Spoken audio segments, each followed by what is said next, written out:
நாம் எல்லாரும் என்ன பண்ணுகிறோம்? கிறிஸ்துவின் சரீரமாகிய சபையாக தேவனுடைய சமூகத்துல கூடி வருகிறோம். அதுதான் சர்வீஸ் டைம், ஆராதனை நேரம், சபையினுடைய முக்கியமான ஆராதனை நேரம். மற்ற ஊழியர்கள் நேரங்கள் உண்டு. இந்த பிரேயர் அந்த பிரேயர் எல்லா பிரேயரும் நடக்கும். இயேசு அங்க இருக்குதான் செய்யறாரு.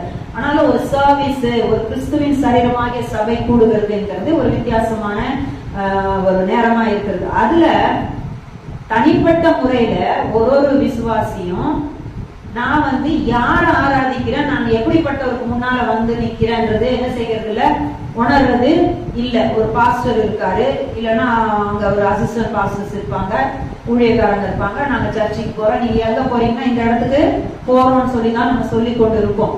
ஆனால் பைபிள் அப்படி என்ன செய்யவில்லை, சொல்லவே இல்லை. முன்காலங்களில வீடுகளில் எல்லாம் கூடி சபை கூடினது டெய்லி அப்பம் பிடிக்கிறது இருந்தது. அப்படின்னா என்ன அர்த்தம்? டெய்லி இயேசுவினுடைய மரணம் நினைவு கூறப்பட்டது. இயேசு கிறிஸ்துடைய மரணம் நினைவு கூறப்பட்டது. அதான் ஒரு ஊழியக்காரர் சர்ச்சுக்கு வந்தாரு. ஆனா அவர் எது எடுக்கல? கம்யூனியன் எடுக்கல. என்ன கம்யூனியன் எடுக்காம போயிட்டாருன்னு பார்த்தா, அவர் ஏற்கனவே என்ன செஞ்சாரு? அவர் இன்னொரு இடத்துல கம்யூனியன் எடுத்ததுனால எடுக்கல. ஆனா பைபிள் சொல்லுறது கம்யூனியன் டெய்லி அந்த காலங்களில எடுத்தாங்க. அப்படின்னா ஆராதனை பண்ணாங்க. அதனால ஸ்லோவா ஊழியக்காரர்கள் எல்லாருக்குமே எது மறந்து போச்சு? ஆராதனை முறைமைகள் மறந்து கொண்டு வருகிறது. ஆனால் சாத்தானுக்கோ ஆராதனைன்னா என்னன்னு தெரியும். என்னன்னு தெரியும்? ஆராதனைனா என்னன்னு தெரியும். அவனுக்கு ரொம்ப ஆசை, எல்லாரும் அவனை வர்ஷிப் பண்ணணும் தான் ஆசை. எல்லாரும் அவனை வர்ஷிப் பண்ணணும் ஆசை. அவன் சொல்ற எல்லாத்தையும் கேட்கணும் ஆசை. அதனாலதான் முதல் வேலை என்ன செய்வான்னா, ஒரு சர்ச்சுக்கு போக போறோம், ஒரு தேவனுடைய கூட்டத்துக்கு நம்ம போக போறோம்னா நம்மளை எவ்வளவு மேக்சிமம் நம்மளை தடை பண்ணி பின்னால தள்ளி போட முடியுமோ அத்தனை காரியத்தை அதை செய்வான். அது மாத்திரம் இல்ல, அதுல அவன் நம்ம மனம் வருந்துனா பரவாயில்ல. சில நேரம் நமக்கு எது வராது, மன வருத்தம் இருக்காது. அப்படியே பழகி பழகி போயிட்ட உடனே அது அவனுக்கு இடம் கொடுக்கறதாக போய்விடுகிறது. அதனாலே நிறைய ஆசீர்வாதத்தை இழக்கிறோம்னு நான் ஏற்கனவே சொன்னேன். இப்போ என்ன சொல்ல போறேன்னா, பவுல் சொல்றாரு, நம்மை சூழ்ந்து இருக்கிற மேகம் போன்ற இத்தனை திரளான சாட்சி. அப்படி எட்டி பாருங்களேன், சாட்சி தெரியுதா? ஏதாவது ஒரு சாட்சி கூட தெரியல. ஆனா அவர் சொல்றாரு, நம்ம சூழ்ந்து இருக்குது இந்த சாட்சிகள் எல்லாம் சொல்றாரு. மேகத்தை போல இருக்காங்களாம். அப்ப இந்த சாட்சிகளை எல்லாம் நம்ம என்னைக்காவது உணர்ந்தோமா? இந்த சாட்சிகள்லாம் எங்கதான் இருக்கிறாங்க, இவங்க என்ன பண்றாங்க? நான் அதை சுற்றி இவ்வளவு திரளான சாட்சி இருக்குன்னு சொல்லி நான் உணர்ந்ததே கிடையாதுன்னு சொல்றோம். பவுல் எப்படி எழுதினாரு? வேதத்துல சொல்லியிருக்கு. அவர் சொல்றாரு, நான் சரீரத்துல இருந்தேனா இல்லையா எனக்கு தெரியல. ஆனா ஒரு மனிதன் இருந்தான், அவன் என்ன செஞ்சான்? 3ஆம் ஆண்டு வரைக்கும் எடுத்துக்கொள்ளப்பட்டான். அவன் பரதீசுல இருந்தான்னு சொல்லி அவர் சொல்றாரு. தான் அவருடைய அனுபவத்தை மறைத்து சொல்றாரு. அவர் அங்க போய் நிறைய விஷயம் அவர் பார்த்திருக்கிறார். அங்க நடக்கிற ஆராதனை முறையை பார்த்திருக்கிறார். இந்த எபிரேயர் புக்ல 12ஆம் அதிகாரத்துல அவர் எழுதும் போது தெளிவா சொல்றாரு, பழைய ஏற்பாட்டின் முறைமையின் படி மோசேயின் நாட்களிலே சீனாய் மலைக்கு தேவன் அவர் இறங்குறாருன்னா, அந்த பிரயாணப்பட்டு அந்த ஜனங்கள் வனாந்தரத்துல அந்த மலை பக்கத்துல என்ன செஞ்சிடக்கூடாது? தொற்றக்கூடாது. அவரை வர்ஷிப் பண்ண, அவருடைய சத்தத்தை கேட்க அவங்க வரப்போறாங்க அப்படின்னா 3 நாள் நம்மளை சுத்தம் பண்ணி ரெடி ஆகணும். ஆனா இப்போ எபிரேயர் 12ஆம் அதிகாரத்துல அவர் எழுதும்போது பவுல் எழுதுகிறாரு. அவர் சொல்றாரு 18ஆம் வசனத்துல, அன்றியும், அதாவது எபிரேயர் 12:18, அன்றியும் தொடக்கூடியதும், அதான் அந்த வனாந்தரத்துல அதை தொட முடியும், தொடக்கூடியதும் அக்கினி பற்றி எரிகிறதுமான மலையின் இடத்திற்கும், அந்த சீனாய் மலையின் இடத்திற்கும், மந்தாரம் இருள் பெருங்காற்று ஆகிய இவைகளின் இடத்திற்கும், எக்கால முழக்கத்தின் இடத்திற்கும் அவர் இறங்குறாருன்னா எக்கால தொனி பெரிதாக கேட்டுக்கொண்டே இருக்கும். அப்படியே ஜாஸ்தி ஆயிட்டே போகுமா அந்த எக்கால சத்தம். அதன் மத்தியில தான் அக்கினிலே தேவன் சீனாய் மலையிலே இறங்கினார். வார்த்தைகளுடைய சத்தத்தின் இடத்துக்கும் பயங்கரமான தேவனுடைய சத்தத்தை அந்த ஜனங்கள் கேட்டார்கள். கேட்டுதான் சொன்னாங்க, ஐயோ தாங்க முடியாது இவருடைய சத்தத்தை சொன்னாங்க. அவ்வளவு பயங்கரமான ஒரு சத்தம். அதை கேட்டார்கள். அந்த சத்தத்தின் இடத்துக்கும் நீங்கள் அங்கு நீங்க சேரல. அது பழைய ஏற்பாடு. தேவன் பிரத்யேகமா இறங்கினாரு. ஆனா அவங்களால என்ன செய்ய முடியாது, அதெல்லாம் தொட முடியாது, போக முடியாது, பயங்கரமா இருக்குது. அவரை பார்க்கவே முடியல, பக்கத்துல கூட போக முடியாது, ஒண்ணுமே பண்ண முடியாது. அந்த சத்தத்தை கேட்டவர்கள் பின்னும் தங்களுக்கு வார்த்தை சொல்லாதபடிக்கு வேண்டிக் கொண்டாங்க. அத உங்களுக்கு தெரியும், ஏனெனில் ஒரு மிருகமாகிலும் மலையை தொட்டால் அது கல்லெறியுண்டு அல்லது அம்பினால் எய்யுண்டு சாக வேண்டும் என்று சொல்லப்பட்ட கட்டளையை சகிக்க மாட்டாதிருந்தார்கள். அது மாத்திரம் மோசே சொல்லியிருக்கிறாரு, மோசேயும் நான் மிகவும் பயந்து நடுங்குகிறேன் என்று சொல்லத்தக்கதாக அந்த காட்சி அவ்வளவு பயங்கரமா இருந்தது. அப்படின்னா எந்த மனிதனும் தேவன் அண்டைக்கு போக முடியாது. அந்த மலையை தொட்டாலே செத்து விடுவான். அப்ப அவர் பக்கத்துல போக முடியுமா? முடியவே முடியாது. மோசையும் பார்த்து பயப்படுறாராம், அவ்வளவு நடுக்கமா இருக்குது. அப்போ அவர் ஆராதனை பண்ண போனவங்க என்ன பண்ணுவாங்கன்னா, ஐயோ நான் செத்து போயிடக்கூடாதேன்னு சொல்லி என்ன செய்வாங்க, நம்மள சுத்தம் பண்ணிட்டு பயந்து நடுங்கி போனாங்க. எப்படி போனாங்க? பயந்து நடுங்கி போனாங்க. இப்போ இந்த பயமும் நடுக்கமும் சர்ச்சைக்கு போற நமக்கு இருக்குதா? அப்படி யோசிச்சு பார்த்தா நம்மளை விட அவங்க எவ்வளவோ பரவாயில்ல, கட்டுறாதான் இருந்திருக்காங்க. நமக்கு பரிசுத்த ஆவியானவர் அபிஷேகம் எல்லாம் கிடைச்சிருந்தே, பைபிள்ல வேற இயேசு வேற வந்துட்டாரு, ரத்தம் சிந்திட்டாரு, எல்லாம் பண்ணிட்டாரு. ஆனா எது இல்ல? பயமும் நடுக்கமும் நமக்கு இல்லை. இப்ப பாருங்க, பவுல் மாதிரி இப்படி எழுதுகிறார். 28ஆம் வசனம். நான் இடையில எக்ஸ்பிளனேஷன்ஸ் தரேன். ஆதலால் சில விஷயங்களை சொல்லிட்டார். அசைவில்லாத ராஜ்யத்தை பெறுகிறவர்களாக நாம். அசைவில்லாத ராஜ்யம்ன்றதெல்லாம் பார்க்க முடியாது, ஆளுகை எல்லாம் பார்க்க முடியாது. இப்போ தேவனுடைய ஆளுகை என்ன செய்கிறது, அதை நம்ம பெற்றுக்கொள்ள போறோம். அதை நான் எப்படியா இதை இன்சிஸ்ட் பண்றாரு, சபைக்கு இதை சொல்றாரு. பயத்தோடும் பக்தியோடும் தேவனுக்கு பிரியமாய் ஆராதனை செய்யும்படி கிருபையை பற்றி கொள்ள கடவுள். இந்த கிருபை தான் இயேசு. இந்த இயேசுவை புடிச்சுக்கிட்டு அவருக்குள்ள நமக்கு கிடைத்திருக்கிற அந்த ஆசீர்வாதங்கள், நன்மைகள், கிருபைய நீ பற்றி பிடித்துக் கொண்டு. அன்னைக்கு இருந்தவங்களுக்கு இந்த கிருபை இல்லை, ஆனா அவன் பயந்து நடுந்தான். எதுக்குன்னா தான் செத்து போயிருவோம் அப்படின்னு அவன் பயந்தான். இப்ப ஃபாதர் காட் கிட்ட வர்றதுக்கு சாவு கிடையாது, வரலாம். ஆனா எது போயிடுச்சு? பயம், பக்தி எல்லாமே போயிடுச்சு. தேவனுக்கு பிரியமான ஒரு ஆராதனை செய்யணும்ன்ற அந்த விருப்பம் இல்லாம போயிடுச்சு. இயேசுனா சாதாரணமா போயிடுச்சு, கிருபைனா சாதாரணமா போயிடுச்சு. அதை யோசிச்சு பார்க்கும்போது நம்மளோட அவங்க எவ்வளவோ பெட்டர் போல இருக்கு அப்படின்னு தோன்ற மாதிரி இருக்கு. ஆனா அவங்களுக்கு ஒண்ணுமே இல்லை, ஜஸ்ட் அந்த மலை கிட்ட போயிட்டு அவங்க நின்று அவருடைய சத்தத்தை தான் கேட்கணும். ஆனா நமக்கு அப்படி கிடையாது. நமக்கு அப்படியே முன்னால மூடின வாசல், ஆனா இப்ப நமக்கோ திறந்த வாசல். அவருடைய சமூகத்துக்கு எப்பவும் போக முடியும், வர முடியும். நமக்கு இரட்டை குடியுரிமை இருக்கு. நம்ம எப்படிப்பட்டவங்க? Dual citizenship. இங்க பூமிக்குரியவர்களாகவும் இருக்கிறோம், பரலோகத்துக்குரியவர்களாகவும் இருக்கிறோம். நம்முடைய குடியிருப்போ பரலோகத்தில் இருக்கு. அதனாலதான் தேவன் நமக்கு என்ன செய்யறாரு, எல்லா காரியங்களையும் இயேசு சொன்னார், நான் போய் உங்களுக்கு என்று ஒரு ஸ்தலத்தை ஆயத்தம் பண்ண போறேன், பண்ணிட்டு நான் உங்களை இடத்துல சேர்த்துக் கொள்வேன்னு சொன்ன, கூப்பிட்டு போவேன்னு சொல்லிட்டாரு. நம்மள அது வரைக்கும் ஆவியானவரை கொடுத்துட்டார். தேற்றரவாளன், நம்மளை வழி நடத்துறவர், நம்மளோடய கூட இருப்பார். தேவன் இருக்கிறார், ஹோலி ஸ்பிரிட் கொடுத்துட்டார். இந்த ஹோலி ஸ்பிரிட் என்ன செய்வார், நம்ம எல்லாரையும் சர்ச்சுக்கு சீக்கிரம் பார்த்துருப்பாரு, பைபிளை படி நேவுதல் தருவாரு, பாடல்களை பாடு நேவுதல் தருவார், கொடுத்துருக்கிற வேலையை நீ செய்யின்னு சொல்லுவாரு. அந்த காரியத்தை அவர் கொடுப்பார். ஆனா நமக்கு என்ன ஆகுது, அப்படியே பழகி போச்சு. ஏன்னா நம்ம எதையுமே உணர்றது இல்லை. ஆனா பவுல் சொல்றாரு, நம்மளை சூழ்ந்து இருக்கிற இத்தனை திரளான மேகம் போன்ற திரளான சாட்சிகள். ஏன்னா இவர் பார்த்தாரு, இவர் பார்க்கிறாரு, பரதீஸ்ல போய் பார்க்கிறாரு, பரதீஸ்ல போய் இத பார்க்கிறாரு. எப்படி அந்த ஆராதனைகள் நடக்கிறது அவர் பார்க்கிறாரு. அவர் சொல்றாரு, நான் பலவிதமான காரியங்களை நான் கேட்டேன், வெளியே என்ன செய்ய முடியாது, சொல்ல முடியாது. நிறைய காரியங்களை அவர் பார்த்திருக்கிறாரு.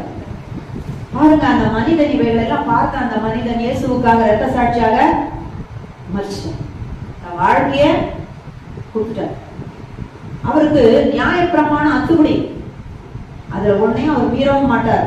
அப்படி வாழ்ந்தவர் இயேசுவை தெரிஞ்சு கொண்ட பிறகு தேவன் எல்லாத்தையும் விளக்கி காட்டுறார். அதனாலதான் பவுல் எழுதும்போது நியாயப்பிரமாண காரியத்தையும் சொல்லி புதிய ஏற்பாட்டு காரியத்தையும் எழுதிப்பார். இது அப்படி கிடையாது, இப்ப நம்ம அதிகம் ஆசீர்வதிக்கப்பட்டவங்க அப்படின்னு சொல்றாரு.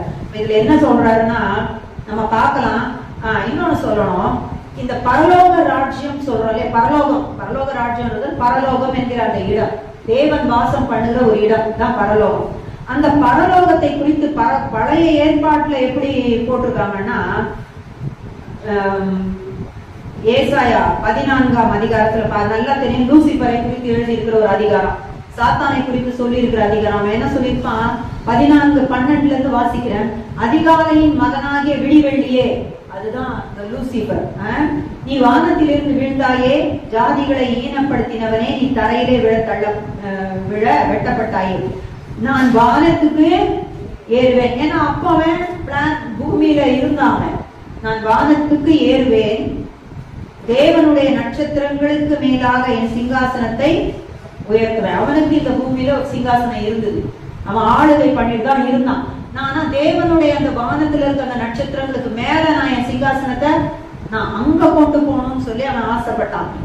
வடபுறங்களில் உள்ள ஆராதனை கூட்டத்தின் பர்வதத்திலே வீற்றிருப்பேன் என்றும், நான் மேகங்களுக்கு மேலாக உன்னதங்களில் ஏறுவேன், உன்னதமானவருக்கு ஒப்பாவேன் என்றும் நீ உன் இருதயத்தில் சொன்னாயே அப்படின்னு சொல்லி அவனை பாதாளத்துல தள்ளுகிறதாக நம்ம இங்க பார்க்கிறோம். இதுல என்ன போட்டிருக்கு, அவன் பரலோகத்தை எப்படி சொல்லியிருக்கிறான், ஆராதனை கூட்டத்தின் பர்வதம். வெளிப்படுத்தல் 14ல நம்ம வாசிச்சோம்னா எல்லாமே மலைகளுக்கு தான் ஒப்பிடப்பட்டிருக்கும். இயேசு சீயோன் மலையில ஆட்டுக்குட்டியானவர் போறாரு, அவரோடு கூட 1,44,000 பேர் போறாங்க. இந்த எபிரேயர் 12லையும் பவுல் எப்படி எழுதுறாருன்னா, நம்ம எங்க வந்திருக்கிறோம்னா ஒரு பர்வத தண்டைக்கு வந்திருக்கிறோம், ஒரு ராஜ்யத்தின் அண்டைக்கு வந்திருக்கிறோம், ஒரு இடத்திற்கு நம்ம வந்திருக்கிறோம். ஆனா ஆக்சுவலா நம்ம பூமியில தான் இருக்கிறோம். ஆனா நம்மள அங்க கொண்டு சேர்த்துட்டாங்க, ஆல்ரெடி கொண்டு போய் சேர்த்தாச்சு. நம்ம அதுக்குரியவங்க. எனி டைம் நம்ம போவோம் வருவோம், போக்குவரத்து நமக்கு இருக்கு. ஆனா பிசிக்கலா நம்மளால செய்ய முடியாது. ஆனா இன் ஸ்பிரிட், ஆவியில நம்மை கொண்டு போகிறவர் யார், பரிசுத்த ஆவியானவர். அப்போ இப்படிப்பட்ட ஒரு உன்னதமான அனுபவத்தை தேவன் ஒவ்வொரு விசுவாசிக்கும் கொடுக்கிறார். ஆனால் அதை அனுபவிக்காதது யாரு, விசுவாசி.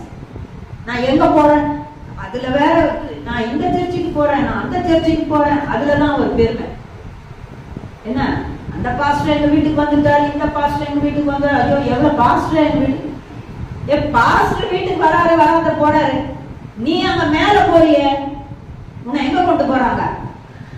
வீட்டுல ஜெபித்தாலும் சரி, சர்ச்சில் ஜெபித்தாலும் சரி. ஆனா சர்ச்சில் அந்த இருக்கிறது கிறிஸ்துவின் சரீரமாகிய சபை ஒன்னா கூடுறதுக்கு இம்பார்ட்டன்ஸ் அதிகம். அது ரொம்ப முக்கியம், அதை விட்டுவிடக் கூடாது. இப்ப என்ன சொல்லிருக்கு 22, நீங்களோ சீயோன் மலையின் இடத்திற்கும். வெளிப்படுத்தல் 14:1 என்ன சொல்லுகிறது, வெளிப்படுத்தல் 14:1 நம்ம வாசிப்போம்னா, பின்பு நான் பார்த்த போது இதோ சீயோன் மலையின் மேல், பரலோகத்தில் இருக்க சீயோன் மலையின் மேல் ஆட்டுக்குட்டியானவரையும் அவரோட கூட அவருடைய பிதாவின் நாமம், அதாவது இயேசுவினுடைய பிதாவின் நாமம் தங்கள் நெற்றிகளில் எழுதப்பட்டிருந்த 1,44,000 பேரையும் நிற்க கண்டேன் என்று சொல்லி அதுல போட்டிருக்கு. இவங்க யாருக்கு முன்பாக நிற்கிறாங்களாம், தேவனுக்கும், அதாவது சிங்காசனத்துல வீற்றிருக்கிறவருக்கும் ஆட்டுக்குட்டியானவருக்கு முன்பாக இவங்க எல்லாம் நிற்கிறாங்க. புது புது பாடல், புதிய பாட்டை அவங்க பாடுறாங்கன்னு இருக்கு. அங்க ஜீவன்கள் உண்டு, மூப்பர்கள் உண்டு. இதுதான் ஆராதனை கூடம். ஆனா பரலோகமே அதுதான், முழு நேரமும் தேவனை ஆராதிக்கிறதா வேலை.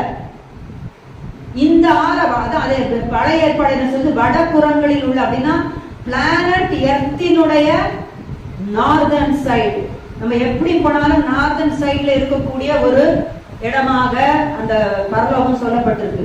அப்ப அந்த அதை ஆராதனை கூடம் என்று சொல்லப்பட்டிருக்கு. தேவனாராதனைக்குரியவரே, அவர் மாறாத கிருபை நமக்கே. ஆராதனை கூடம். அப்போ முன்னால வாசல் திறக்கவில்லை, அடைச்சிட்டாங்க. பரலோக வாசல் மூடப்பட்டிருந்தது. ஆனா வெளிப்படுத்தல் 4ஆம் அதிகாரத்துல நம்ம பார்க்கிறோம், இதோ திறந்த வாசலை கண்டேன். எப்படி திறந்த வாசல்? இயேசு போகும் பொழுது அடைக்கப்பட்டிருந்த வாசல் திறக்கப்பட்டது. பிதாவாகிய தேவனிடத்துக்கு அவர் போனார். தன்னுடைய ரத்தத்தோட தான் போயிருக்கிறார். நித்திய பிரதான ஆசாரியனாக அங்க ஆல்ரெடி என்டர் பண்ணிட்டார். இப்போ நித்திய பிரதான ஆசாரியனாக பிதாவாகிய தேவனுடைய வலது பார்சத்துல வீற்றிருக்கிறார். சிங்காசனத்துல வீற்றிருக்கும் போது எப்படி இருக்கிறாரு? புருஷனானவராக, நம்ம மனிதர்களாகிய நம்முடைய ரெப்ரசன்டேட்டிவ் தான் புருஷனானவராக பிதாவினுடைய வலது பார்சத்திலே அடிக்கப்பட்ட வண்ணமாயிருக்கிற ஆட்டுக்குட்டியானவர் இருக்கிறார். திறந்த வாசல் உண்டாயிருக்கிறது. அதனாலதான் வேதம் என்ன சொல்லுகிறது? நாம யார் கூட இருக்கிறோம்? இயேசுவை ஏத்துக்கிட்டா இயேசுவோடு கூட இருக்கிறோம். இயேசுவோடு கூட இருக்கிறோம்னா நான் பிதாவாகிய தேவனுக்கு பக்கத்துல நான் இருக்கிறேன். இதுதான் இரட்டை குடிவு. இங்கேயும் இருக்கிறேன், அங்கேயும் இருக்கிறேன். ஆனா இன் ஸ்பிரிட் நான் கரெக்டா போய்கிட்டு இருந்தேன்னா என்னுடைய ஆவி பரிசுத்த ஆவினாலே நிறையும் பொழுது, நான் முற்றிலுமாக பரிசுத்த ஆவியிலே நிறையும் பொழுது, ஏன்னா தேவன் ஆவியாகவே இருக்கிறார். அதனால கர்த்தருடைய ஆவியானவர் நம்மள அசைவாடும் பொழுது நம்ம என்ன செய்யப்பட்ட நம்மள வந்து இயேசுவினுடைய ஆவியோடு கூட நம்முடைய ஆவி இணைக்கப்பட்டிருக்கு. அதனால ஆட்டோமேட்டிக்கா நம்ம அவர் பக்கத்துல போயிடுறோம். இப்ப வந்து எங்க போயிட்டோம்? பரலோகத்துல இருக்கிற சீயோன் மலைக்கு போயிடும். அதான் இவர் பவுல் சொல்றாரு, நீங்க எல்லாம் பெரிய ரகசியத்தை சொல்றாரு, நீங்க எல்லாம் நினைச்சிட்டு இருந்தீங்களா அந்த சீயோன் மலையை தொட்ட சமாச்சாரம் மாதிரி ஐயோ இதாயிடும் அதாயிடும், நீ ட்ரெஸ் துவைக்கிறதும் உடம்ப கழுவுறதும் 3 நாளைக்கு ப்ரிப்பரேஷன். எங்க அந்த சீயோன் மலைக்கு வரது இருக்கு. தீட்டு இருந்துடக்கூடாது, அதா இருந்துடக்கூடாது, இது இருந்துடக்கூடாது. இப்ப அதெல்லாம் கிடையாது. நீ அழுக்கு ட்ரெஸ்ஸோட கந்த துணியோட சர்ச்சைக்கு வந்தா கூட என்ட்ரன்ஸ் அளவு. மேட்டர் என்னன்னா உன் இருதயம் தேவனை நான் பார்க்கணும், நான் அவரை ஆராதிக்க வந்திருக்கிறேன், அவரை வர்ஷிப் பண்ண வந்திருக்கிறேன், அவருடைய சமூகத்தை நான் உணரணும் அப்படின்னு சொல்லி வர அந்த இருதயத்தின் காரியத்தை தான் தேவன் பார்க்கிறார். இதுல வந்து உயர்வு தாழ்வு எல்லாம் எதுவுமே கிடையாது. இயேசுக்குள்ள எல்லாரும் ஒண்ணுதான், ஈக்குவல் தான். அதனால நான் எதுக்கு வரேன்னா அவரை பார்க்க வரேன். எப்படி வரேன்? கிறிஸ்துவின் சரீரமாகிய சபையாக நாங்க என்ன செய்யறோம்? அவரை வர்ஷிப் பண்ண வந்திருக்கிறோம். இது வந்து கட்டளை. இது வந்து கட்டளை. சரிய இந்த சபை கூடுதலை விட்டு விடாதிருங்கள் என்பது கட்டளை. பரிசுத்த ஆவியினால நிரம்பிதான் பவுல் எழுதுறாரு. அது ஒரு கற்பனை தான், அதை செய்யணும். ஏன்னா இயேசு பூமியில இருக்கும்போது எல்லா ஆராதனைகளிலும் அவர் கலந்து கொண்டார். மனுஷனா இருக்கும்போது அவர் பாட்டு பாடினாரு, அவர் வர்ஷிப் பண்ணாரு. ஆனா அவர் பாவம் செய்யவில்லை. பாவ நிவாரண பலி அவர் செஞ்சிருப்பாரா? அவருக்கு தேவையில்லை. பாவமே அவர் செய்யல. ஆனா தேவனை ஆராதிச்சுட்டே இருந்தார். அவர் 2ஆம் ஆதாம். அதனால அவருக்குள்ள எந்த பாவமும் கிடையாது. பர்ஃபெக்டா கிளீனா இருந்தார். பிதாவை வர்ஷிப் பண்ணார். இன்னைக்கு நம்மள அப்படி ஆக்கியிருக்காரு. இயேசுல பரிசுத்தம் பண்ணப்பட்டவங்களா இருக்கிறோம். அதனாலதான் நீ யாருன்னு கேட்டா நான் இயேசுன்னு சொன்னா தப்பு இல்லை. அந்த அளவுக்கு ஆக்கிட்ட. அதனாலதான் இயேசு கூட இருக்கும். அவருடைய சரீரமாகிய சபை பிதாவுக்கு பக்கத்துல இருக்கிறவங்களா இருக்கிறாங்க. அந்த உணர்வே இல்லாதபடிக்கு சத்துரு நமக்கு சத்தியம் தெரிய முடியாதபடிக்கு நம்முடைய கண்களை என்ன செய்யறான்? மறைச்சு வைக்கிறான். அதுதான் ஆவி, பரிசுத்த ஆவியின் அபிஷேகத்தை பெற்றுக்கொள்ள வேண்டியது அவசியமா இருக்கிறது. அப்படி பெற்றுக்கொண்டு அவர் என்ன செய்வாரா? நம்முடைய சகல சத்தியத்திற்குள்ளும் நடத்துவார். எப்பயுமே பேசுவார். ஒரு பாஸ்டர் வச்சு பேசுவார், ஒரு இவாஞ்சலிஸ்ட் வச்சு பேசுவார், ஒரு பாட்டை வச்சு பேசுவார், பைபிள் வசனத்தை வச்சு பேசுவார், பல விதத்துல பேசுவாரு. ஆனா என்னோட இருந்து எனக்குள்ளே இருந்து எனக்கு சத்தியத்தை அவர் கற்றுத் தருவார். அப்ப இதுதான் சத்தியம். பிதாவாகிய தேவனுடைய சமூகத்துக்கு நான் போறேன். அந்த சீயோன் மலையின் இடத்துக்கு நான் போகிறேன். அடுத்தது இன்னும் வேற என்ன வசனம் இருக்குன்னு பாத்தீங்கன்னா, அதே சம்பந்தமாக ரோமர் 11ஆம். ஏன்னா பவுல் இதெல்லாம் எழுதுறாரு. அவர் எழுதும் போது எவ்வளவு தெளிவா எழுதுறாரு பாருங்க. ரோமர் 11:26. யாராவது வாசிங்க பார்க்கலாம்.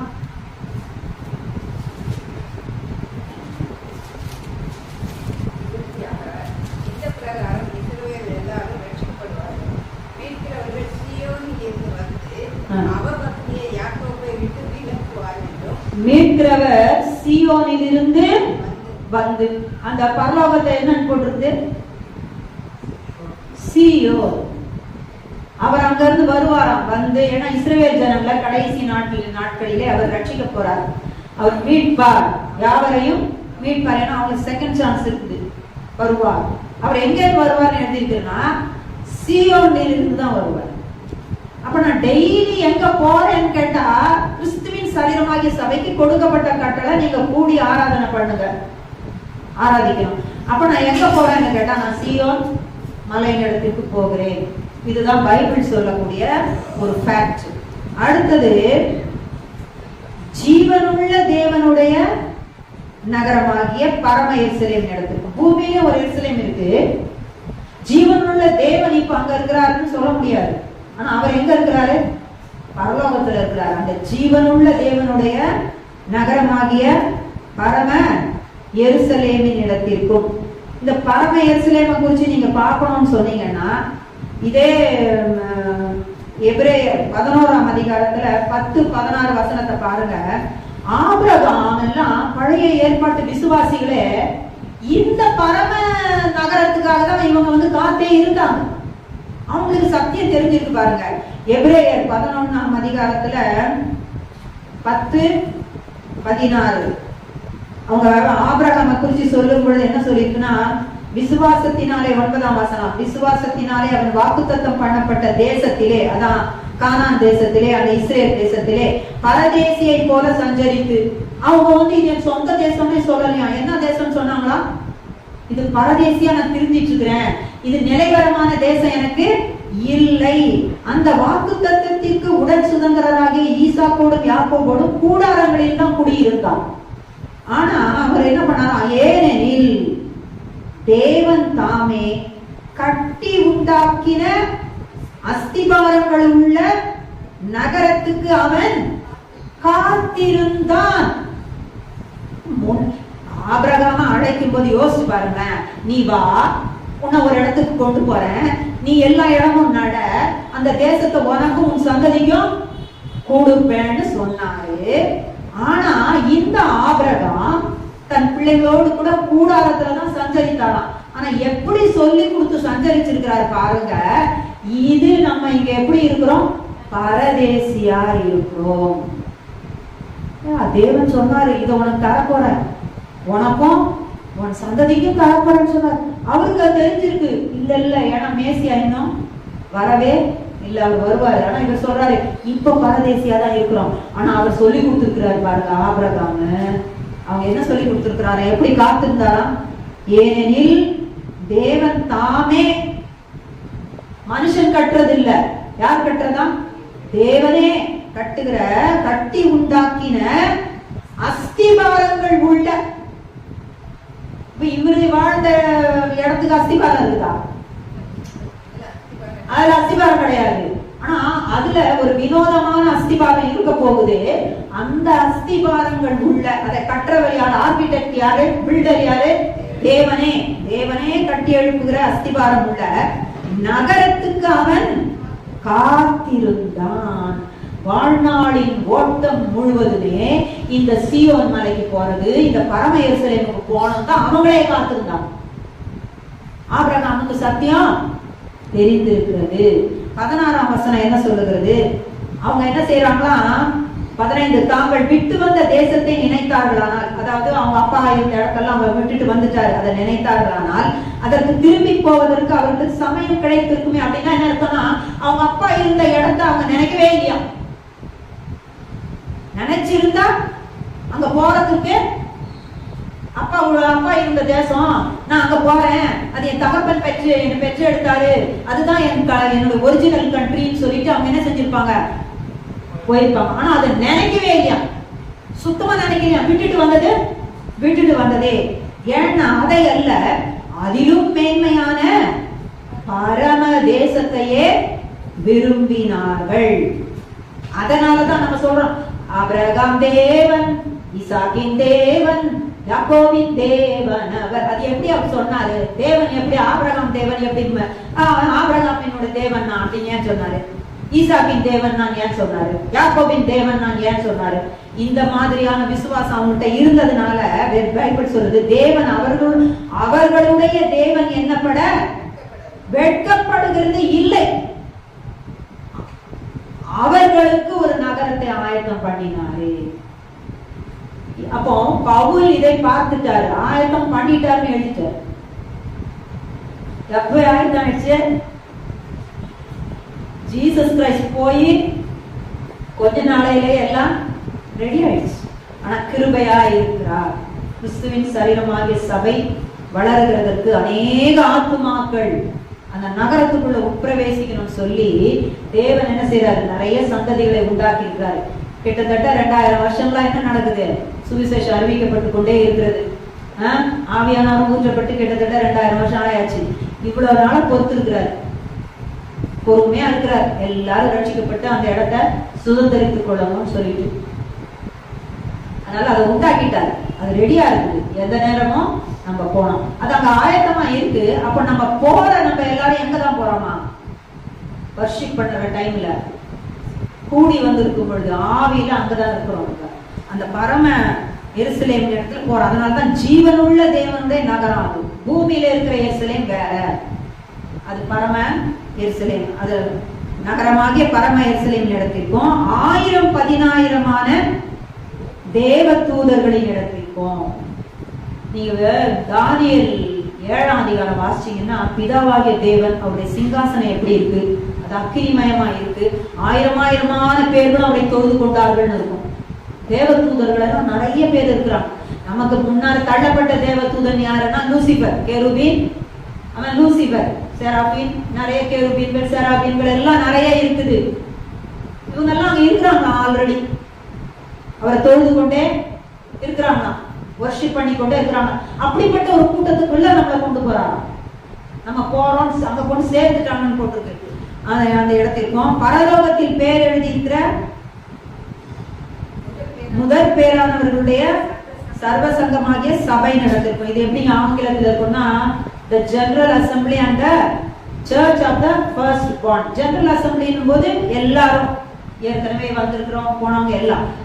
கிறிஸ்துவின் சரீரமாகிய சபைன்னு சொல்லும் பொழுது அவருடைய ரத்தத்துக்குள்ள முதல் பிறந்திருக்கிறவங்க இவங்க எல்லாருமே அதான் ரட்சிக்கப்பட்டு அங்க போனவங்க எல்லாரும் அங்க இருப்பாங்க. அவங்களோட இருக்கும்.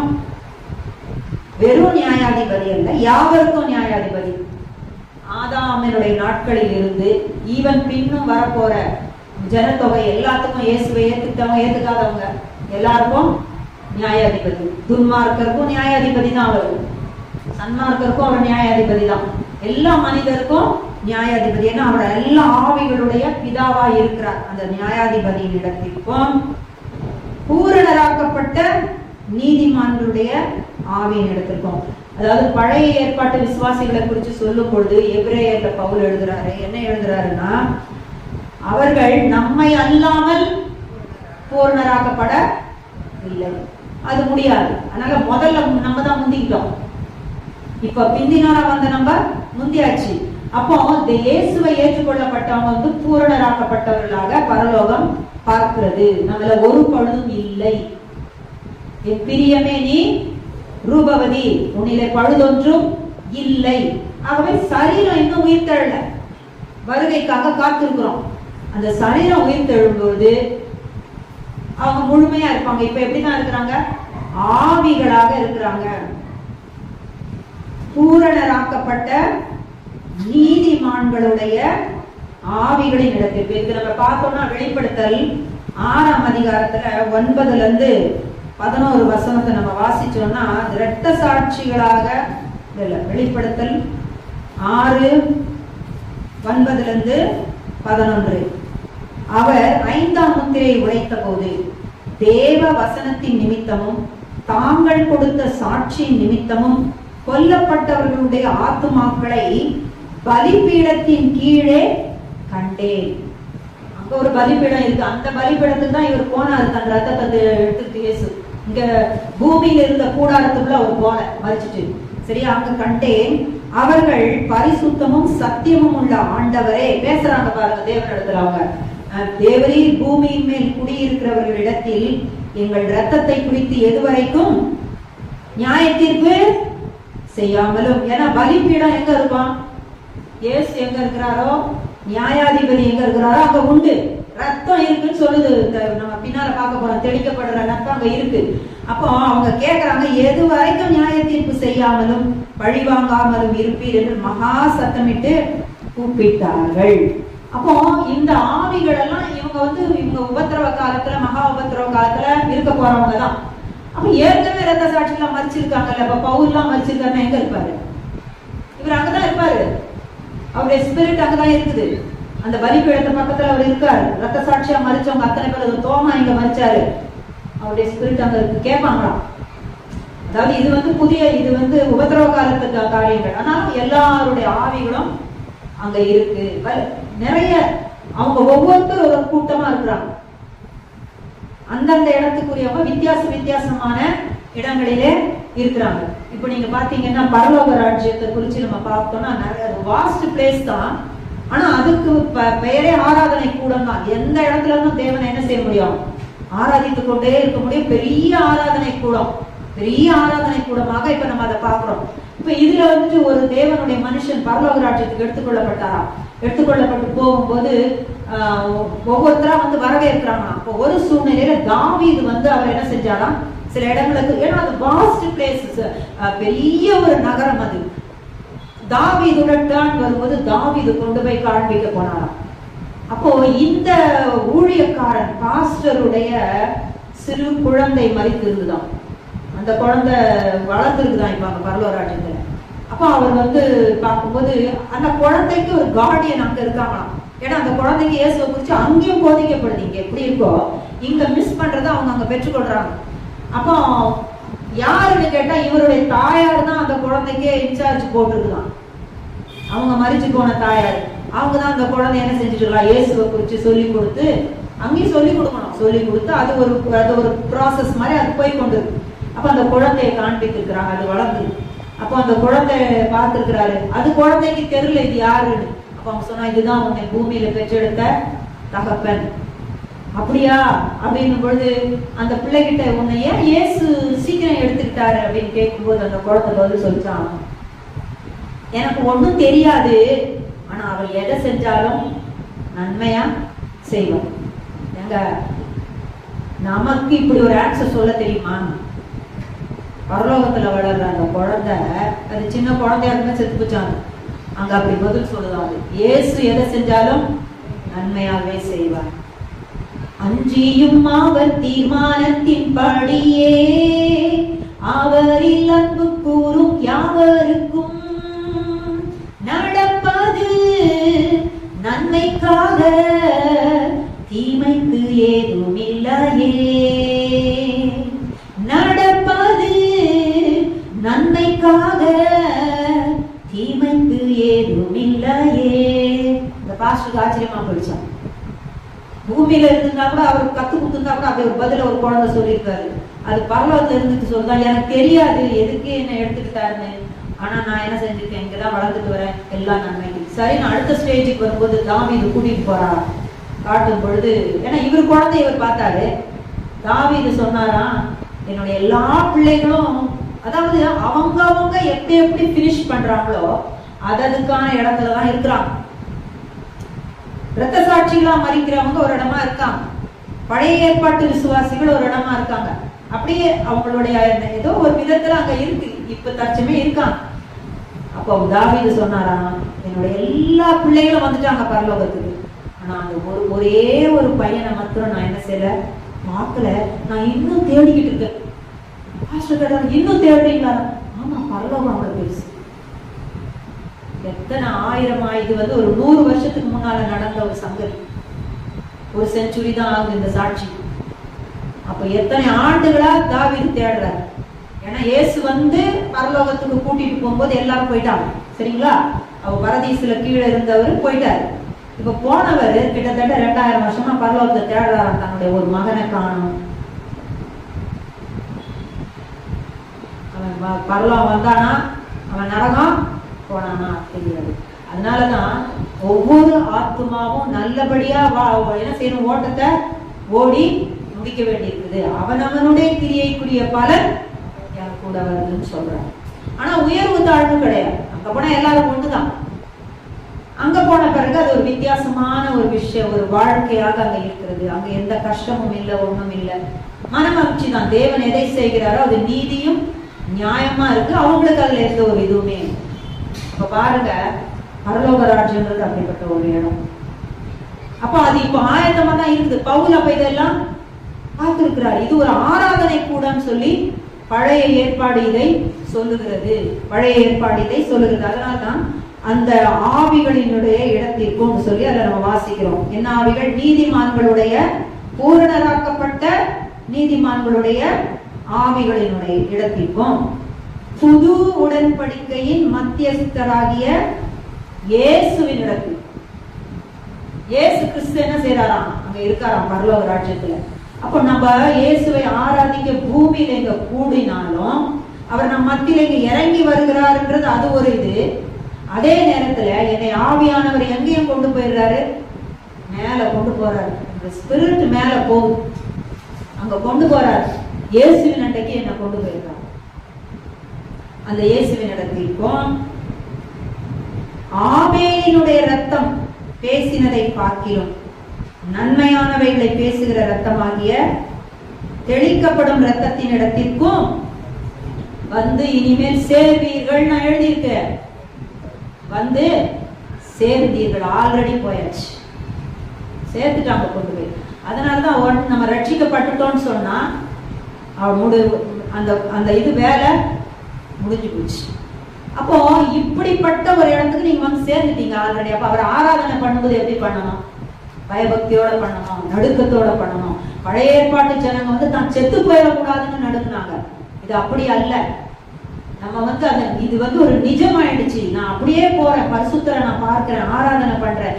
எனக்காக இத்தனை காரியங்களை தேவன் பரலோகத்துல ஆயத்தம் பண்ணி வச்சிருக்கிறார். எனக்கு ஆக்சஸ் கொடுத்துட்டாரு. எப்படின்னா த்ரூ த ஹோலி ஸ்பிரிட். அங்க போவேன். பரலோகம் கீழே இறங்கி வர்றது ஒன்று இருக்கட்டும், தேவதூதர்கள் இறங்குறாங்க, நமக்கு பணிவிடை ஆவிகள் இருக்கிறாங்க, இயேசு நம்ம கிட்ட வருவார். இப்ப வந்திருக்கிறோன்னா இப்ப நிக்கதான் செய்வார். ஆனாலும் கூட பிதாவண்டைக்கு நான் போனோம்னா என்னை யார் கொண்டு போவா? ஹோலி ஸ்பிரிட் கொண்டு போனேன். அந்த மாதிரி தான் எல்லாமே தேவன் செய்யறாரு.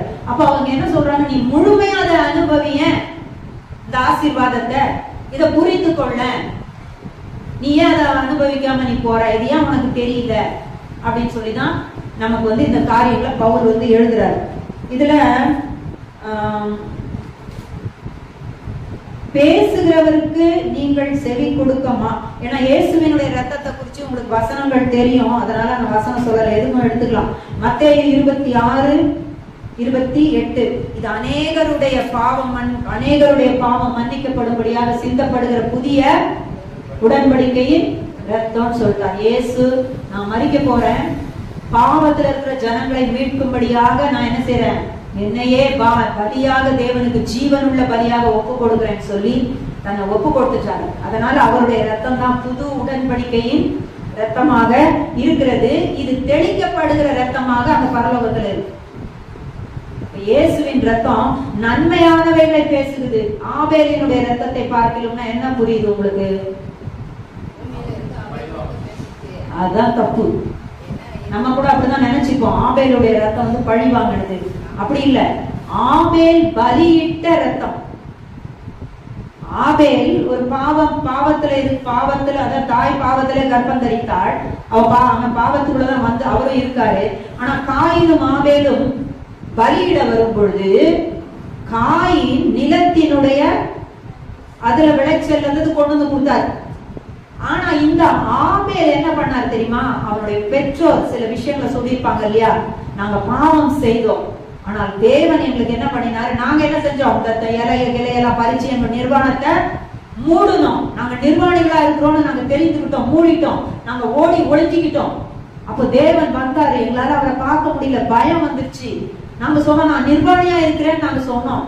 அப்ப அவர் கேட்டாரு, உனக்கு நிர்வாணின்னு சொன்னது யாரு? நான் சாப்பிட வேணாம்னு சொன்ன கனியை நீங்க சாப்பிட்டீங்களான்னு கேட்டாரு. ஆமான்னு சொன்னோம். அன்னைக்கு மரணம் வந்ததுப்பா. அப்ப என்ன பண்ணினாரு தேவன்? நாங்க உடுத்தி இருந்த இலையெல்லாம் எடுத்துட்டாரு. நாங்க இலைய வச்சு ட்ரெஸ் போட்டோம், அந்த இலை ட்ரெஸ் உனக்கு வேணாம்னு சொல்லிட்டு அவர் தோலினாலே என்ன செஞ்சாரு, ஆடையை போட்டு எங்களை நிர்வாணத்தை மூடினார். அப்போ இந்த ஆபேல் ஒன்றை தெரிந்து கொண்டான், ஒரு மிருகம் அடிக்கப்பட்டது. அவர்தான் நம்முடைய ஆண்டவராகிய இயேசு கிறிஸ்து பின்னால வரப்போற காரியத்தை முன்கூட்டியே ஒரு மிருகம் அடிக்கப்படுகிறத அங்க காண்பிக்கப்பட்டது. இதை விசுவாசித்து வர இருக்கிற மேசியாவை விசுவாசித்து வர இருக்கிற இரட்சகரை விசுவாசித்து இவன் தன்னுடைய ஆடுகளிலே கொழுமையானதை என்ன செஞ்சான்? கொண்டு வந்து பலியிட்டான். அந்த ரத்தம் தேவனிடத்திலே பேசினது. எப்படி பேசினது? இந்த மனிதன் என்ன செஞ்சிருக்கிறான்? சப்ஸ்டிடியூட். இவன் சாகவன், ஆபேல் சாவு, மரணத்துக்கு உரியவன். ஆனா அதுக்கு பதிலா அங்க ஒரு ஆடு பலியானது. இததான் இஸ்ரேல் ஜனங்களுக்கு அவர் கத்து கொடுத்தாரு. நீ என்ன செய்ய? பலியிடுன்னு சொன்னார். பாவ நிவாரண பலியிடுன்னு அந்த வார்த்தையை சொல்லி அன்றைக்கு பலிகளை செஞ்சாரு. அது யாரை குறிக்குதுன்னா, வர இருக்கிற மேசியா இவ்விதமாக மறிப்பார். அப்போ அந்த இடத்துல என்ன சொல்லியிருக்குன்னா, ஆபேலினுடைய ரத்தம் சொல்லும்போது ஆபேல் இவ்விதமாக பலியிட்டு தேவனுடைய சமூகத்திலே நீதிமான் ஏற்றுக்கொள்ளப்பட்டான்ல. எபிரேயர்ல என்ன போட்டிருக்கு? அவன் இட்ட அந்த பலியினாலே அவனுக்கு என்ன பெயர் வந்ததான்? ஃபர்ஸ்ட் பைபிள்ல நீதிமான்ற பெயர் யாருக்கு கிடைச்சது? ஆபேலுக்கு தான். இதுதான் எபிரேயர் 11ஆம் அதிகாரத்துல நம்ம பார்க்கிற ஒன்று. அப்போ அவன் கண்டு விசுவாசிக்கவில்லை, காணாமலே விசுவாசித்தான். ஆனா எதை விசுவாசித்தான்? தேவன் சொன்ன வழியை விசுவாசித்தான். இதுதான் வழி. ரத்தம் சிந்துதல் இல்லாமல் பாவ மன்னிப்பு கிடையாது. ஆனா அதை செய்ய போகிற ஒருவர் இருக்கிறாரு. நான் அதுக்கு பதிலா சப்ஸ்டிடியூட்டாக இது எனக்கு நான் மறிக்க வேண்டிய இடத்துல என்ன செய்யுது? அது மறிக்க போகுது என்று சொல்லி அந்த விசுவாசித்து அவன் விட்டு அந்த பலியை அவர் ஏற்றுக்கொண்டார். அந்த ரத்தத்தை தேவன் பார்க்கிறாரு. ஆமா, இவங்க அதை விசுவாசி பண்ணான் என்று சொல்லி நமக்கு தெரியும். கட்டாயமாக அவனுடைய ரத்தம் என்னப்பா அப்படின்னு சொல்லி பூமியில இருந்து கூப்பிடதான் செஞ்சிட்டு இருந்தது. அதனால அவன் நீதிமான் ஆகல. அவன் செய்த கொடுத்த அந்த பலி, தேவனுடைய அந்த வழி பிரமாணத்தை அவன் விசுவாசித்தான். அதை பார்க்கிலும், அந்த ரத்தம் பேசினதை பார்க்கிலும், இயேசு கிறிஸ்துவினுடைய ரத்தம் எதை பேசுகிறது? நன்மையானவைகளை பேசுகிறது. இதுல பூரண நன்மை உண்டு. அப்படிதான், அந்த பூரண நன்மை உண்டு. ஆகவே அந்த ரத்தத்தின் இடத்திற்கும் நாம சேர்ந்தாச்சு. அப்போ நம்ம ஒரு இடத்துல தேவனை ஆராதிக்க வரோம்னா இப்படி அநேக காரியங்கள் நமக்கு ஆயத்தமா இருக்குது. நன்மையானவைகள் எல்லாம் அங்க ஆயத்தமா இருக்கு. இயேசுவின் ரத்தம் இருக்கு, இயேசு இருக்கிறாரு, புது உடன்படிக்கை நினைக்கப்படும், தேவன் இருக்காரு, அவர் அப்பா தான் நமக்கு. ஆனா எல்லாருக்கும் அவர் எப்படிப்பட்டவர்? நியாயாதிபதி. துன்மார்க்கனை பொறுத்த வரைக்கும் அவர் நியாயாதிபதியா இருக்கிறாரு. நம்மளை பொறுத்த வரைக்கும் நமக்கு அப்பாவா அங்க இருக்கிறாரு. சரியா? அப்போ அந்த இடத்துல எல்லாமே வந்துருச்சு. அப்படிப்பட்ட இடத்துல நம்மளை கொண்டு சேர்த்தாச்சு. பழைய ஏற்பாட்டுல அவரை முகமுகமா அதாவது அவருடைய சத்தத்தை அவங்க கேட்டாங்க. சத்தத்தை கேட்டவங்க கீழ்ப்படிஞ்சாங்களா? கீழ்ப்படியில. பாவம் செஞ்சு வனாந்தரத்திலே அநேகர் மடிந்து போனார்கள். இதைதான் நம்ம அந்த எபிரேயர்ல வாசிக்கும் போது நம்ம பார்க்கிறோம். 25ஆம் வசனத்துல, எபிரேயர் 12:25, பேசுகிறவருக்கு நீங்கள் செவி கொடுக்க மாட்டோம் என்று விலகாதபடி எச்சரிக்கையாயிருங்கள். ஏன்னா தேவனுடைய சமூகத்துக்கு வரும்பொழுது அங்க பேசுகிறவர் யாரு? தேவன் தான். பரிசுத்த ஆவியானவர் பேசுறாரு. இயேசு பேசுவார். பிதாவாகிய தேவனும் சமயத்துல பேசுவார். ஆனா மொத்தத்துல சபையை யார் கையில பிடிச்சிட்டாங்க? இப்ப ஆவியானவர் கையில பிடிச்சிட்டாங்க. ஆவியானவர் சபைக்கு சொல்றதை காதுள்ளவன் கேட்க கடவன். அப்போ தேவன் பேசும்போது நம்முடைய செவி என்ன செய்யக்கூடாதான்? கேட்க மாட்டோம்னு சொல்லி விலகிக்க கூடாது. அதுக்கு எச்சரிக்கையாயிருங்கள். ஏனெனில் பூமியிலே பேசினவருக்கு செவி கொடுக்க மாட்டோம் என்று விலகினவர்கள் தப்பி போகாமல் இருக்க. அதெல்லாம் நமக்கு ஒரு எக்ஸாம்பிள் மாதிரி முன்னால நடந்திருக்கு. அவங்க விசுவாசிக்கவே இல்லை. சத்தத்தெல்லாம் கேட்கிறாங்க, பயங்கரமான சத்தம், யாராலையும் தாங்கிக்க முடியாத தேவனுடைய சத்தம். ஆனா அவங்க என்ன செய்யல? கேட்க மாட்டோம் அப்படின்னு சொல்லி இஷ்டமா நடந்துட்டாங்க. அவங்க தப்பி போகாமல் இருக்க அவங்களுக்கு பனிஷ்மெண்ட் வந்தது. வனாந்தரத்திலேயே அவங்க மாண்டு போனார்கள். பரலோகத்தில் இருந்து பேசுகிறவரை நாம் விட்டு விலகினால் எப்படி தப்பி போவோம்? இப்ப நம்ம எங்க கொண்டு போறாங்க? பரலோகத்துலதான் நம்ம போய் அவரை பாக்குறோம். இங்க இருந்தா கூட பரலோகத்துலதான் நமக்கு ஆக்சஸ் கம்ப்ளீட்டா கொடுத்துட்டாங்க. இப்ப அங்க இருந்து அவர் பேசினாருன்னா நமக்கு கட்டாயம் கேட்கும். நம்ம எப்படி தப்பி போவோம்னு கேட்கிறோம். அப்படின்னா உனக்கு திறந்த வாசலை கொடுத்து நீ தேவனண்டைக்கு போகவும் அவரை பார்க்கவும் ஆராதிக்கவும் பேசவும் உனக்கு எல்லா சுதந்திரத்தையும் விடுதலையும் கொடுத்திருந்து அப்பாவாகிய அவர் பேசும்போது கேட்காம இருந்தா எப்படி தப்பிக்க முடியாது. அப்ப ஒரு சில ஆத்மா இப்படி கேர்லெஸ்ஸா என்ன செய்வாங்க, வந்துட்டு போயிட்டு இருப்பாங்க. நாங்க இந்த சர்ச்சில் மெம்பரு, நாங்க அந்த சர்ச்சில் மெம்பர், எங்களுக்கு இந்த பாஸ்டர் தெரியும், அந்த பாஸ்டர் தெரியும், என்ன அதுலதான் பெருமையா இருக்கும். ஆனா நமக்கு என்ன எப்படி இருக்கும், ஐயோ இப்ப இங்க என்ன சொல்லியிருக்குன்னா, நம்ம ஆராதிக்கிறவர் அப்படிப்பட்ட ஒரு பெரியவர். இங்க என்ன சொல்லியிருக்குன்னா, நம்ம அவர் சத்தத்தை கேட்காம போனா எப்படி தப்பிப்போம். அவருடைய சத்தம் அப்பொழுது பூமியை அசைய பண்ணிற்று. சீயோன் மலையெல்லாம் என்ன செஞ்சுதான், தேவன் இறங்கும் போது பயங்கரமா அதிர்ந்து, பூமி எல்லாம் பயங்கரமா அதிர்ந்து அவருடைய சத்தமும் பூமியை அசைய பண்ணிற்று. இன்னும் இப்ப வாக்கு பண்ணியிருக்கிறார், இன்னும் ஒரு தரம் பூமியை மாத்திரமல்ல வானத்தையும் அசைய பண்ணுவேன் என்று இப்பொழுது வாக்கு தத்தம் செய்திருக்கிறார்னு பவுல் எழுதுறார். அதே போல ஒரு பெரிய அசைவு ஒண்ணு பூமிக்கு வருகிறது. வானங்களை எல்லாம் அசைக்க போறார். எல்லாம் தீக்கிரையாக்கப்பட்டு சுத்திகரிக்கப்பட போகுது. அது சீக்கிரத்திலே நடக்க போகிறது. இன்னும் ஒரு தரம் என்கிற சொல்லானது அசையாதவைகள் நிலைத்திருக்கத்தக்கது. அசையாதது என்னது, தேவனுடைய ராஜ்யம் அசையாது, அது நிலைத்திருக்கும். அசை உள்ளவைகள் இந்த பூமி, இந்த மரம், செடி, கொடி, பில்டிங், மனுஷன், இவங்களெல்லாம் தான், பாவிகள் எல்லாம் தான். அசையப்பட்டவைகள் அவை உண்டாக்கப்பட்டவைகள் போல் மாறி போகும் என்பதை குறிக்கிறது. ஆதலால் அசைவில்லாத ராஜ்யத்தை பெறுகிறவர்களாகிய நாம், தேவனுடைய ராஜ்யத்தை பெறுகிறவர்களாகிய நாம், தேவனுடைய ராஜ்யம் 1000 வருட அரசாட்சி, அதன் பிறகு நித்திய ஆட்சி எல்லாம் வருது. அதே நேரத்துல பரலோகத்துக்கு போயிட்டு நம்மளும் இருக்க போறோம், நம்மளும் ராஜாக்களாக அரசாள போறோம். அப்படிப்பட்டவர்களாகிய நாம் பயத்தோடும் பக்தியோடும் தேவனுக்கு பிரியமாய் ஆராதனை செய்யும்படி கிருபையை பற்றி கொள்ள கடவோம். இதுதான். அப்போ ஒரு ஆராதனை செய்யும் போது நீ பாஸ்டர் கிட்ட வரல, நீ எந்த சர்ச்சுக்கும் வரல, நீ சீயோன் மலையின் இடத்துக்கு வருகிறாய், ஆட்டுக்குட்டியானவர் இடத்துக்கு வருகிறாய், பிதாவாகிய தேவனிடத்திற்கு வருகிறாய். உன்னை சுற்றிலத்திலான சாட்சி இப்படி எல்லாம் இருக்குது, கேருபீன்கள், சேராபீன்கள், மூப்பர்கள், அவங்க இவங்க எல்லாம் இருக்கிறாங்கப்பா, நீ அந்த இடத்துக்கு வர. அதனால பயபக்தியோட தேவனை ஆராதனை செய் அப்படின்னு ஆராதனை செய்ய வேண்டிய காரியத்தை சொல்லிவிட்டார். இப்படிப்பட்ட ஆராதனை கூடத்துல தான் இருக்கணும், தன்னை வர்ஷிப் பண்ணணும் தான் யார் ஆசைப்பட்டா? விசுவாசம். மனிதனுக்கு இதனுடைய அருமை தெரியும். பவுல் இதை எழுதி வைத்திருக்கிறார். வெளிப்படுத்தல எல்லாம் நீங்க பாத்தீங்கன்னா அங்க தேவ தூதர்கள் பாடுகிறது, ஆர்ப்பரிக்கிறது, ஆராதிக்கிறது, இவைகள் எல்லாம் சொல்லப்பட்டது. இதை பூமியிலேயே நம்ம அனுபவிக்கணும். சில நேரம் கண்ணை மூடணும்னா நமக்கு நல்லா தெரியும், வர்ஷிப்ல நம்ம இங்க இருக்கிறதே தெரியாது. அப்படியே பரலோகத்துல அவர்கிட்ட இருக்கிறது நல்லா தெரியும், நல்லா தெரியும். நம்ம மனிதர்களுக்கு முன்பாக இருக்கிறதே தெரியாது. அப்படியே என்னை சுற்றிய எல்லாம் ஒளியின் நிழலாகும், நான் போற்றுவேன், நான் போற்றுவேன், உம்மை ஆராதிக்க நான் உயிர் வாழ்வேன்,